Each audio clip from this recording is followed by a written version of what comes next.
আমি ওসমান হাদি ভাইয়ের মৃত্যুটাকে আমি দেখতেছি ইউনূস গভর্নমেন্ট এবং প্রশাসনের চরম একটা ব্যর্থতা।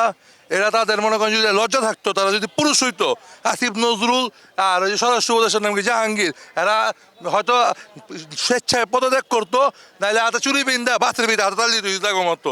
এখন এই সম্মানটুকু নাই গে যে একটা দেশের একটা ন্যাশনাল ফিগার ওসমান হাদি ভাই আরে শেল্টার দিতে পারতেছে না।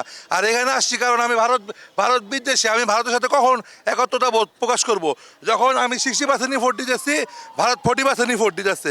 কিন্তু আমি দিতেছি 98%, ভারত আমার বদলে দিতেছে কলা ধরে, ওই বাচ্চার মতো চকলেট ধরা দিতেছে। এর পক্ষে, ভারতের পক্ষে আমি না। আর একটা জিনিস কি দেখেন, একটা ফ্যামিলিতে যখন বাচ্চা পয়দা হয়, এক মাস যখন দুইটা সন্তান, এদের বিরুদ্ধে মতবিরোধিতা থাকে না এমন না। মত প্রকাশের স্বাধীনতা, যেহেতু স্বাধীন বাংলাদেশ, সার্বভৌমত্বের বাংলাদেশ সবার আছে। কিন্তু এখন আমি আপনার বিরুদ্ধে কথা বলতেছি দেখে আপনি মানে মেরে ফেলবেন, এটা কি কোনো হিউম্যান রাইটস আছে?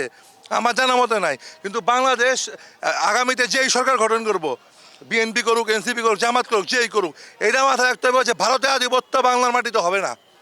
বাংলার মাটিতে ন্যায্য বিচার হইতে হবে, প্রতিটা মানুষের সমান অধিকার দিতে হইব।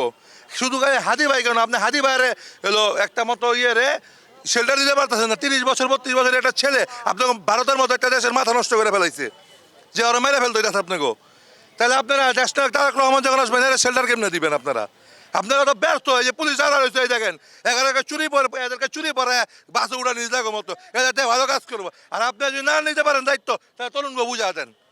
আপনারা কোনো কামের না। যারা এই যে মনে করেন উপদেষ্টা পরিষদে আছে, এদের সমস্যা কি জানেন? সবাই বড় বড় কথা কয়, যে এই মনে করেন ক্ষমতা যায় মাথা নষ্ট হয়ে যায়, উল্টা পাল্টা বক্তব্য দিব, আলুর খবর, ডাইলের খবর, তেলের খবর, এটি কইব।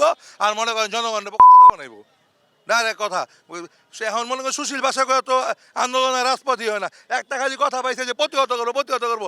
একটা কথা আছে ফুটবলের ল্যাঙ্গুয়েজে, যে sometime attack is the best defence.